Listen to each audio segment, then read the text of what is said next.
ওই রূপ এ জগতে যার লেগেছে নয়ন কোণে, এ জগতে ভক্ত ভুলে নাই আর যেন এ জীবনে।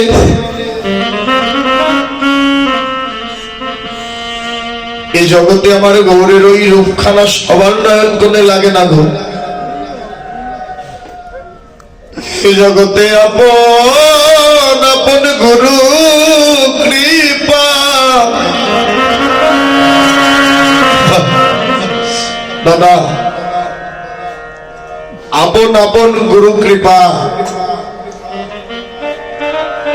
যার হয়েছে আমার গৌরীর ওই মাধুর্য মণ্ডিত রূপখানা তার লেগেছে।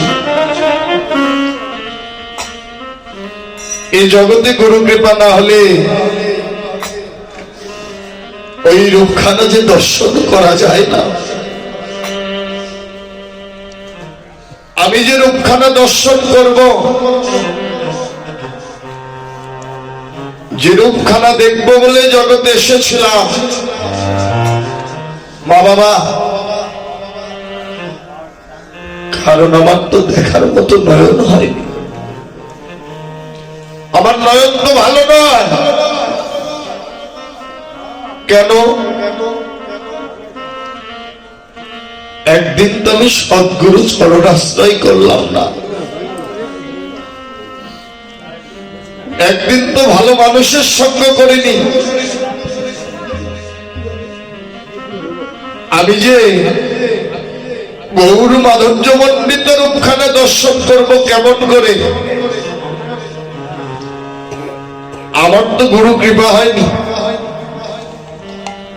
গুরু কৃপা যার হয়েছে তার লেগেছে। একদিন তো চৈতন্য গুরুদেবের সঙ্গ করিনি, কারণ এ জগতে একমাত্র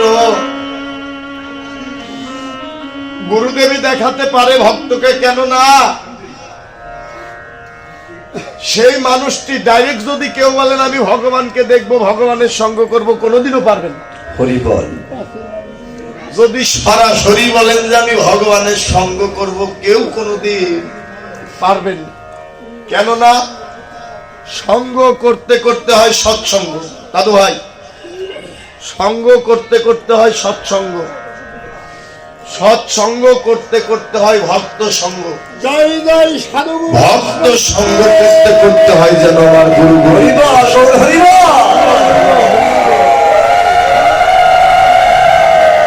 যদি মনে করে প্রথমে আমি ভগবানকে দেখব, হবে না। একজন ভালো মানুষের সঙ্গ করো, সেই মানুষটি তোমায় পথ দেখিয়ে দিবে। এই পথে গেলে তুমি আমার গৌরহরির রূপখানা দেখতে পাবে। এই পথে গেলে তুমি আমার বান্ধবের সেই অপরূপ মাধুর্য মণ্ডিত রূপখানা দর্শন করতে পারবে। গুরু কৃপা ছাড়া এই জগতে হবে না দাদু ভাই, বাবাজি। তাই একজন ভালো মানুষের সঙ্গ করতে হয়। সব নয়নে তো আমার ভগবানকে দেখা যায় না, কারণ যাদের গ্যাস্ট্রিকের অসুখ আছে দেখবে সেবা করে শান্তি নাই, পেটের ভিতর লাটর ভটুর করে নাকি। হরি বল। ভক্তি শাস্ত্রে বললেন গ্যাস্ট্রিক আলা নয়নে আমার ভগবানকে কোনোদিনও দর্শন করা যায় না। কামনা বাসনার নয়নে আমার ভগবানকে কোনোদিনও দেখা যায় না। তাই একজন ভালো মানুষের সঙ্গ করে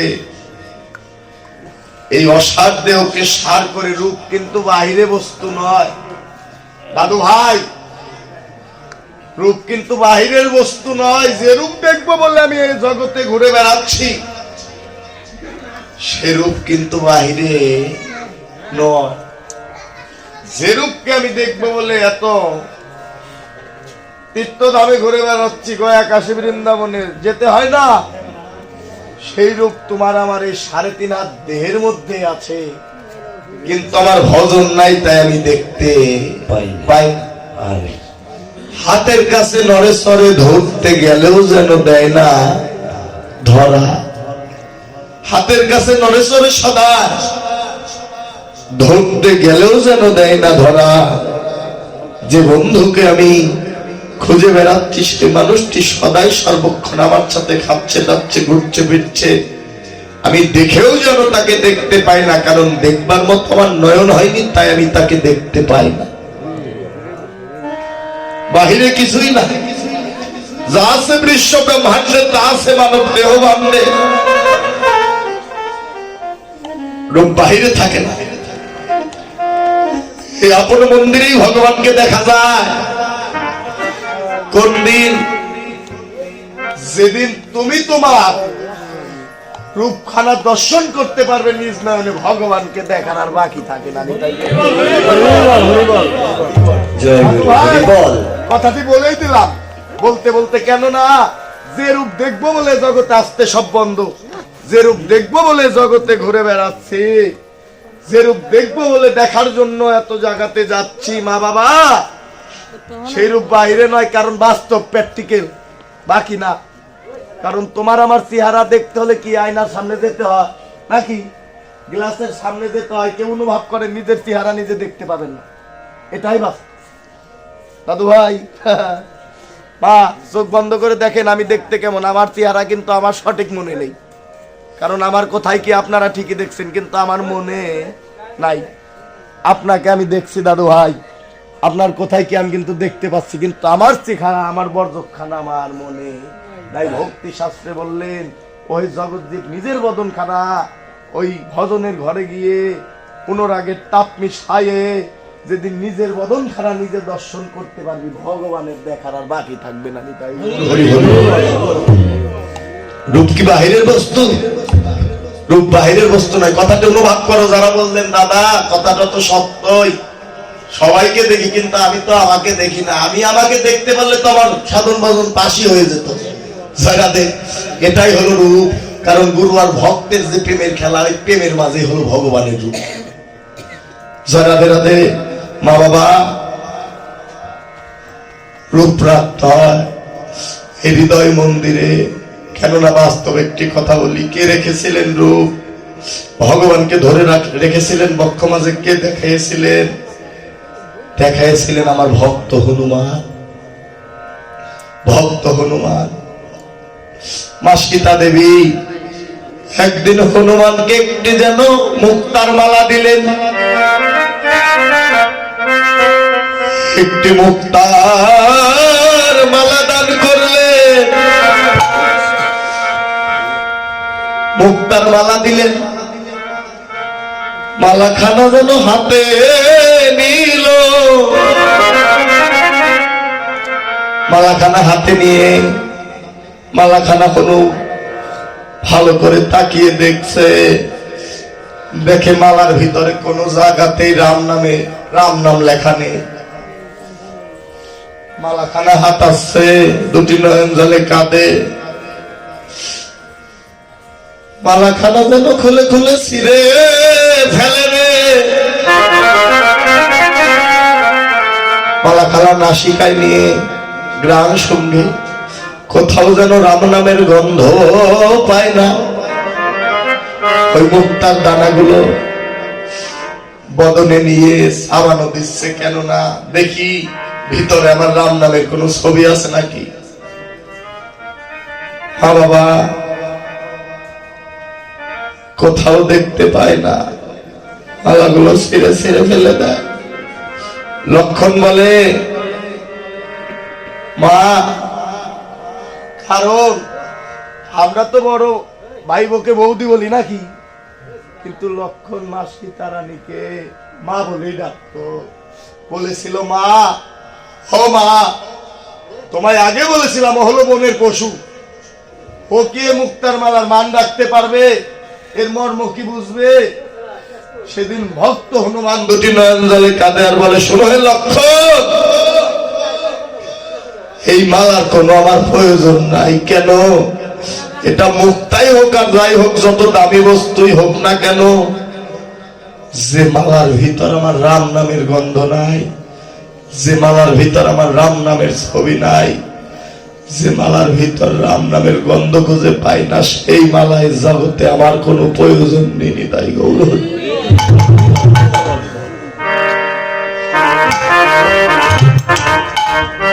কৃষ্ণ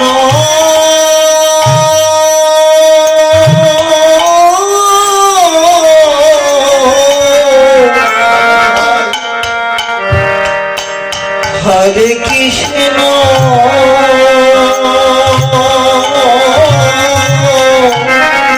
সে মালার কোনো প্রয়োজন নেই। সে মালা দিয়ে আমি কি করব? সেদিন লক্ষণ রাগান্বিত হয়ে বললেন, হলো তুই প্রভুকে খুব ভালোবাসিস না? সেদিন হলো আমার দুটি নয়ন জলে কাঁদে আর বলে, শোনো হে লক্ষণ, এ জগতে প্রভু রামচন্দ্র মা সীতা বিনা আমার আর কে নাই। সেদিন লক্ষণ বলেছিল, তুই তো ঠাকুরকে এত ভালোবাসিস, কেমন ভালোবাসিস একবার একটা পরীক্ষা দে তো। সেদিন ভক্ত হনুমান দুটি নয়ন জলে কেঁদে কেঁদে বলেছিলেন, শোনো হে লক্ষণ, আমি ঠাকুরকে কত ভালোবাসি তুমি দেখতে চাও? সেদিন ভক্ত হনুমান প্রভু রামচন্দ্রের নাম নিয়ে নয়ন জলে কাঁদে, কেঁদে নখ দিয়ে বক্ষটা ফেরে লক্ষণকে দেখালেন। দেখে বক্ষ মাঝে রাম সীতা যেগুলো জানালো যুগ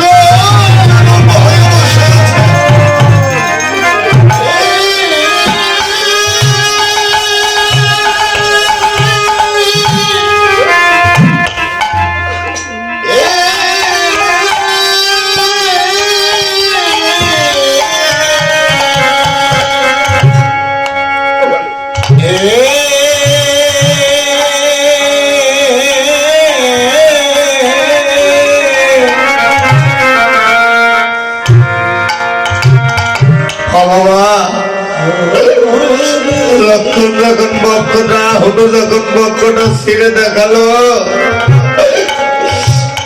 ওই বক্ষ মাঝে দেখে প্রভু রামচন্দ্র মা সীতা দেবী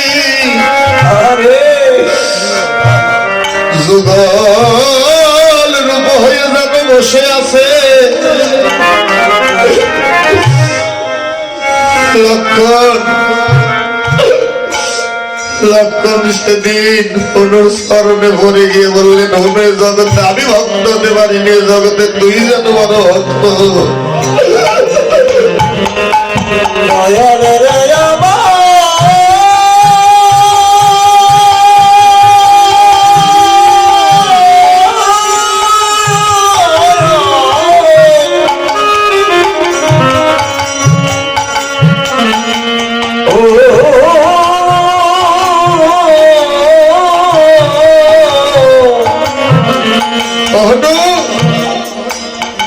জগতে আমি ভক্ত হতে পারিনি, কিন্তু তুই একজন বড় ভক্ত, সে নাকি ভক্ত মাঝে যুগল রূপ ধরে রাখতে পারে।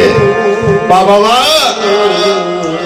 হাসতে মূল্যবান একটি কথা, কলিযুগে বীর হনুমান আসলে তার নাম হলো মুরারি গুপ্ত। কলিযুগে আসলে মুরারি গুপ্ত হয়ে একদিন ঘুমের ঘরে হঠাৎ করে প্রভু রামচন্দ্র হারাম হারাম বলে যেন ঘুমের ঘরে জেগে উঠলে, কারণ ভগবানের কথা মনে পড়ে গেল, প্রভু রামচন্দ্রের কথা মনে পড়ে গেল। হারাম হারাম বলে যেন কেমন মনটা কেঁদে উঠল। উঠে বসে বসে ভাবনা করছে, প্রভু গো, আমি কি তোমার আর দেখা পাবো না ঠাকুর? হারাম হারাম রামে রামে বলে যখন কাঁদে, ছোট্ট নিমাই আর যেন থাকতে পারলেন না, কারণ প্রভু রামচন্দ্র নিমাই হয়ে এসেছে। মুরারি গুপ্ত যখন নিমাই হারাম হারাম বলে ডাকে, বাবা ছোট্ট নিমাই আর থাকতে পারলেন না, দরজার সামনে গিয়ে বললেন, মুরারি গুপ্ত, ও মুরারি, এত গভীর রজনীতে কেন আমায় ডাকছিস পুরানি? দরজা খুলে দেখে শশীর নন্দন নিমাই। পুরারি গুপ্ত সেদিন বলেছিল, নিমাই তোর এত বড় সাহস, আমি তোর থেকে কত বড়, তুই আমার নাম ধরে ডাকছিস। সেদিন ভক্তের কথা শ্রবণ করে ভগবান আমার দুটি নয়ন জলে কাঁদে আর বলে, পুরারি জগতে ভক্ত যদি আমায় ডাকার মতো ডাকে, আমি ভগবান কি আর থাকতে পারি? হরি হরি হরি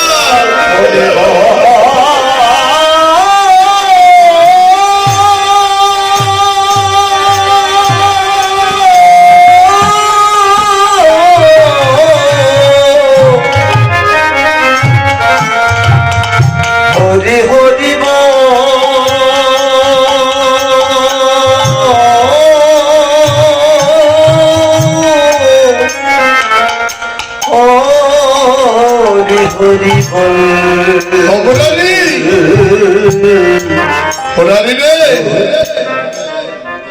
জগতে যদি ভক্ত আমায় ডাকার মতো ডাকতে পারে, আমি ভগবান কি থাকতে পারি? আমি তো তোমায় ডাকিনি, আমি ডেকেছি প্রভু রামচন্দ্রকে। তুমি বুঝতে পারলে কি করে? তখন সত্য নিমাই যেন রামরূপ ধারণ করলে, করে বললেন, তুই যাকে ডাকছিস আমি সেই তোর প্রভু রামচন্দ্র। সেদিন মুরারি গুপ্ত প্রভুর স্মরণে আসার খেয়ে বললেন, প্রভু গো, শুধু এই নিবেদন তোমার ওই স্মরণে, জন্মে নয় জন্মে জন্মে এই রূপে তুমি আমায় দেখা দিও।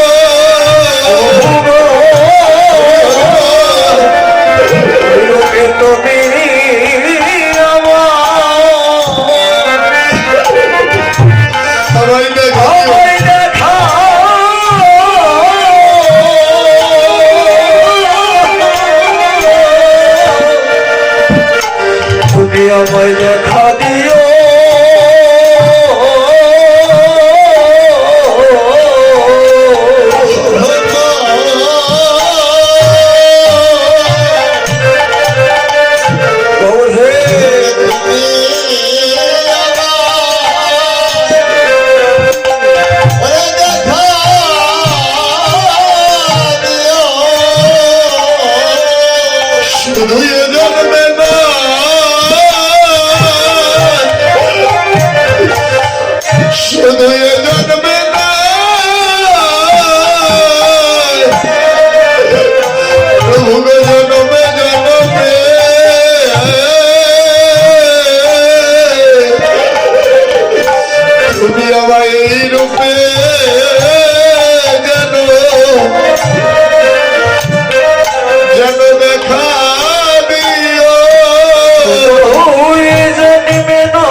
ওগো তুমি আমার,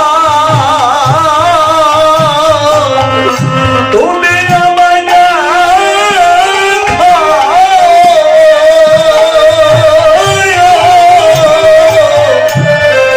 তুমি দেখা দিও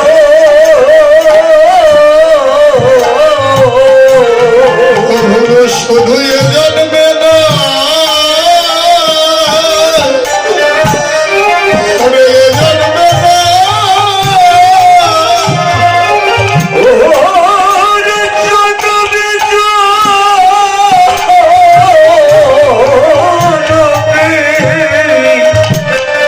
বাঁধবে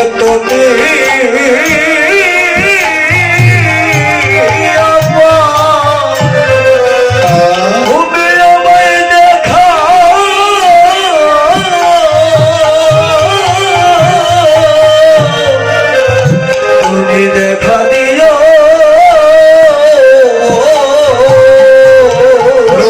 শুধু এ জন্মে না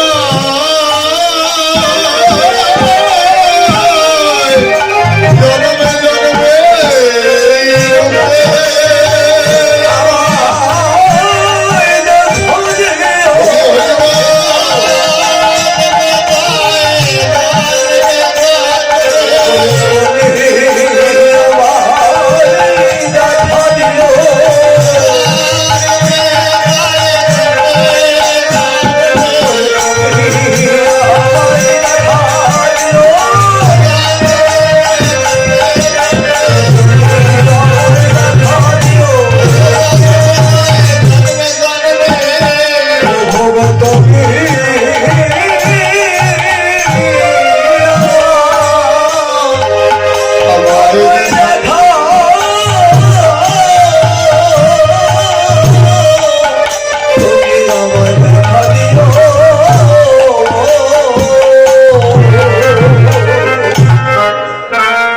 প্রভু গো শুধু এ জন্মে নয় জন্মে জন্মে তোমার ওই রূপ যেন আমি ভুলি না ভুলি